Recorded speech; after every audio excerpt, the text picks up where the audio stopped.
नमस्ते दोस्तों, कैसे हैं आप सब। आज हम एक ऐसी जगह की जर्नी पर निकलने वाले हैं जहां से बहुत कम स्टोरीज बाहर आती हैं। एक ऐसा देश जो सीक्रेसी और मिस्ट्री में डूबा हुआ है। हम बात कर रहे हैं नॉर्थ कोरिया की। अगर आप रात में स्पेस से अर्थ को देखो ना, तो साउथ कोरिया तो लाइट से जगमगाता है, ऐसा लगता है पूरी दुनिया जाग रही हो। लेकिन नॉर्थ कोरिया वो ऑलमोस्ट पूरा डार्क दिखता है। एक छोटा सा पॉइंट प्योंगयांग उसकी कैपिटल के लिए, और बाकी सब अंधेरा। ये अंधेरा, ये ब्लैक वॉइड बताता है वहां के 25 मिलियन लोगों की जिंदगी की कहानी। लेकिन जैसे ही सूरज निकलता है, सैटेलाइट मैप्स पर कुछ ऐसा दिखाई देता है जो हमें हैरान कर देता है। वो सिटीज जो कंट्रोल करने के लिए डिजाइन की गई हैं, वो माउंटेन्स जहां न्यूक्लियर वेपन्स छिपे हैं, और मिलियन प्लस सोल्जर्स जो हमेशा वॉर के लिए रेडी रहते हैं। सोच के देखो, पेंसिल्वेनिया जितना छोटा एरिया और उसमें 10,000 से ज्यादा manned military installations, air defence bases, naval sites, सब कुछ। ये देश एक फोर्ट्रेस की तरह है। नॉर्थ कोरिया अपनी जीडीपी का 20 से 25% मिलिट्री पर खर्च करता है, जबकि बाकी कंट्रीज 1 से 4% करती हैं। इसका सबसे बड़ा एग्जांपल उनकी डीएमजेड बॉर्डर है साउथ कोरिया के साथ।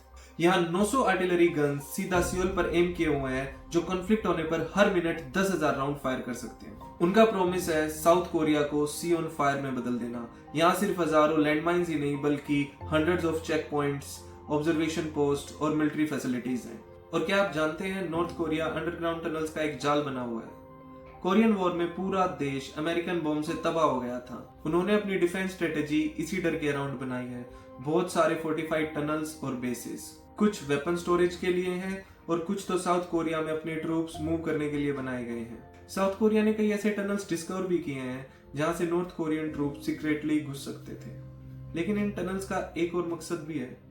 मिलिट्री का एक बड़ा हिस्सा एक फैमिली को प्रोटेक्ट करने में डेडिकेटेड है, द किम फैमिली। प्योंगयांग में उनके 1 लाख बॉडीगार्ड्स के बैरक हैं। किम फैमिली के लिए तो बड़े बड़े अंडरग्राउंड टनल्स और एस्केप प्लान्स हैं, जैसे आर्मर्ड ट्रेन्स और हेलीकॉप्टर्स जो पहाड़ों के अंदर स्टोर्ड हैं। ये सब उनकी पर्सनल सिक्योरिटी के लिए है। उनकी नेवी में बहुत सारी सबमरीन्स भी हैं, और मिसाइल टेस्टिंग तो किम जोंग ने बहुत बढ़ा दी है। उनकी सबसे लंबी रेंज की मिसाइल 12,000 किलोमीटर तक जा सकती है, यानी यूएस तक भी पहुंच सकती है। मिलिट्री परेड्स उनके लिए एक पावरफुल प्रोपेगेंडा टूल है। मिलिट्री को कंस्ट्रक्शन प्रोजेक्ट्स के लिए भी यूज किया जाता है, क्योंकि उनके पास मिलियन प्लस एक्टिव सोल्जर्स हैं। और बॉर्डर पर देखेंगे आपको लंबी लंबी फेंसेस, लोगों को देश के अंदर रखने के लिए, बाहर जाने से रोकने के लिए। चाइना बॉर्डर पर ही 1400 किलोमीटर से ज्यादा फेंस है, और देश के अंदर भी प्रोविंसेस के बीच चेक पॉइंट्स हैं, ताकि लोग बिना परमिशन के ट्रेवल ना कर सके। लेकिन नॉर्थ कोरिया में सब कुछ मिलिट्री और कंट्रोल का ही नहीं है। कुछ ऐसी चीजें भी हैं जो आपको सरप्राइजिंग लगेंगी। उनकी सिटीज का डिजाइन काफी यूनिक है। हर सिटी में बड़े सेंट्रल स्क्वायर्स, एम्प्टी बुलेवार्ड्स और मॉन्यूमेंट्स होते हैं। स्पोर्ट्स वहाँ एक बिग डील है। वहाँ हर मेजर सिटी में स्टेडियम है।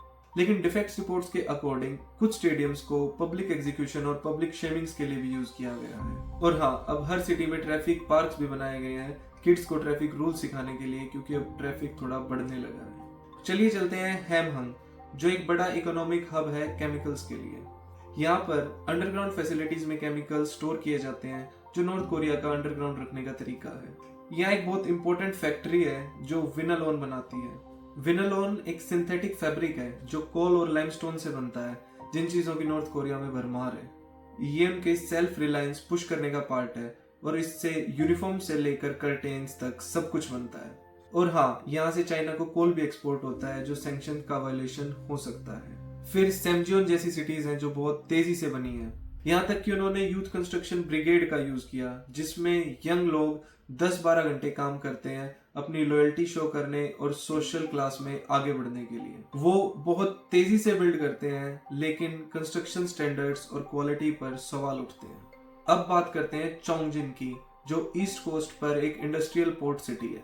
यहाँ टेक्सटाइल, रबर, स्टील और ट्रेन्स बनते हैं। यहाँ से शिपिंग भी होती है और माइनिंग भी होती है, जिसका कनेक्शन आगे प्रिजन कैंप से मिलेगा।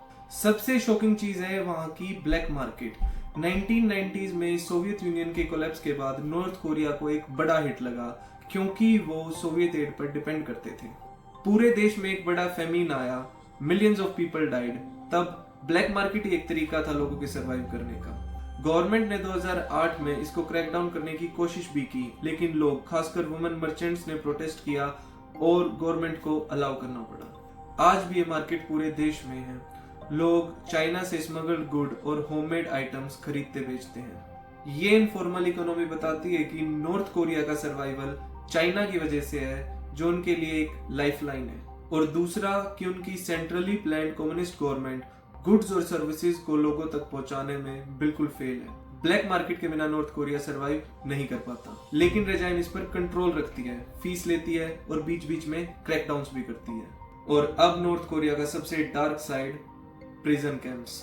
ऑफिशियली नॉर्थ कोरिया कहता है कि उनके पास ऐसा कोई पॉलिटिकल प्रिजन सिस्टम नहीं है, लेकिन सैटेलाइट इमेजरी में ये क्लियर दिखता है। 700 से ज्यादा पेनल फैसिलिटीज हैं, कुछ शॉर्ट टर्म डिटेंशन साइट्स हैं और कुछ तो 50,000 लोगों वाले कंसंट्रेशन कैंप स्टाइल साइट्स हैं। आपको प्रिजन कैंप में क्यों भेजा जा सकता है? रेजाइम के खिलाफ कोई भी रिबेलियन, डिसरिस्पेक्ट या गलत सोच के लिए, और अगर आप कोई पब्लिक ऑफिशियल हैं और गलती कर दें तो भी। और सबसे शॉकिंग बात यह है कि आपके साथ आपकी फैमिली, आपके बच्चे और उनके बच्चे, यानी मल्टीपल जनरेशंस को डिटेन किया जाता है। इन कैंप्स में अडल्ट्स और चिल्ड्रन को फोर्स्ड हार्ड लेबर करना पड़ता है। Mining, farming, cutting logs, brick making, सब कुछ। बच्चे 4 से 6 साल की उम्र से 10-12 घंटे काम करते हैं। कंडीशंस बहुत हॉरिफिक हैं, लोग भूख से मरने की कगार पर होते हैं। यूएन ने इसको human rights abuse with no parallel in modern times कहा है। और इन सब के कंट्रास्ट में देखो किम जोंग का लाइफस्टाइल। वॉन्सन में उनका अपना एक प्राइवेट पैलेस है, सिक्योरिटी बैरियर्स के साथ, बीच पर और शूटिंग रेंज के साथ। और तो और एस्केप प्लान के लिए एक प्राइवेट रेल रोड भी है। जबकि हजारों लोग माउंटेन्स पर इम्प्रिजन्ड हैं, किम जोंग बीच पर रहते हैं। रूरल एरियाज में भी आपको अजीब चीजें दिखेंगी। एरेली सिमेट्रिकल हाउसिंग ब्लॉक्स जो फार्म्स के आसपास बनते हैं। ये होम्स फैक्ट्री से अटैच होते हैं जहां लोग रहते और काम करते हैं, जैसे फ्रूट प्रोसेसिंग फैक्ट्रीज के पास हाउसिंग, जहां लोग फ्रूट फैक्ट्री में काम करते हैं। लोग अपनी पूरी जिंदगी वहीं रहते हैं और वहीं काम करते हैं। किम जोंग ने बड़े बड़े ग्रीन हाउस कॉम्प्लेक्सेस भी बनवाए हैं, यहाँ तक कि एयरपोर्ट को भी ग्रीन हाउस में बदल दिया है। और अब फाइनली बात करते हैं प्योंगयांग, नॉर्थ कोरिया की कैपिटल की। ये एक एलाइट क्लास का घर है जो बाकी देश से एक अलग दुनिया में रहते हैं। यहाँ सोंगबन नाम का एक कास्ट सिस्टम है। अगर आपके पूर्वज जैपनीज सपोर्टर्स थे तो आप होस्टाइल क्लास में आते हो, यानी कि आपको वर्स्ट जॉब्स और पनिशमेंट मिलती हैं। कोर क्लास वाले टॉप डॉग्स हैं, पार्टी ऑफिशियल्स, एलाइट्स जो प्योंगयांग में रहते हैं। प्योंगयांग में बड़े बड़े stadiums, grand empty boulevards, monuments और बसेस हैं। यहाँ की आर्किटेक्चर सोवियत एरा स्टाइल की है, यहाँ तक कि उनके थीम पार्क्स भी एम्प्टी रहते हैं। चर्चेज भी हैं, जैसे ईस्टर्न ऑर्थोडॉक्स चर्च रशिया के लिए और प्रोटेस्टेंट चर्च किम टू संग की मदर के लिए। लेकिन सच में रिलीजन वहाँ ओपनली प्रैक्टिस नहीं होता। प्योंगयांग में 10 लेन्स की रोड है जहाँ बेरली 4 कार्स दिखती हैं। किम जोंग का मेन रेजिडेंस भी एक हेवीली सिक्योर्ड कंपाउंड है जहाँ अंडरग्राउंड टनल्स और बंकर्स होने की संभावना है। प्योंगयांग वही जगह है जहाँ कंट्री साइड के हॉरिफिक स्लेवरी और अब्यूज का आउटपुट बेनिफिट करते हैं। उनका सबवे सिस्टम भी बहुत डीप और इम्प्रेसिव है, लेकिन इन सब के बीच लोगों की कहानियां भी हैं। जो लोग नॉर्थ कोरिया में रहते हैं वो भी हमारी तरह ही हैं, उनके भी सपने और एम्बिशंस हैं। वो बस खाना, दोस्तों के साथ एंजॉय करना और एक खुशहाल जिंदगी चाहते हैं। एक्सट्रीम पॉवर्टी और टोटलिटेरियनिज्म के बावजूद वहाँ कम्युनिटी और रिलेशनशिप्स का एक गहरा सेंस है। लोग एक दूसरे पर डिपेंड करते हैं, सरवाइव करते हैं और साथ में सेलिब्रेट करते हैं। एक डिफेक्टर ने कहा था, नॉर्थ कोरिया एक अच्छी जगह है जहाँ बहुत प्यार है। अक्सर मीडिया में हम सिर्फ मिलिट्री परेड्स और न्यूक्लियर टेस्ट देखते हैं, लेकिन इस देश में और भी बहुत कुछ है बियॉन्ड द हॉरिबल रियलिटीज जो हमें मीडिया में दिखाया जाता है। तो दोस्तों, ये थी नॉर्थ कोरिया की एक झलक। उम्मीद करता हूँ आपको ये वीडियो पसंद आई होगी और नॉर्थ कोरिया के बारे में आपकी अंडरस्टैंडिंग थोड़ी और गहरी हुई होगी। See you all in the next video. Take care.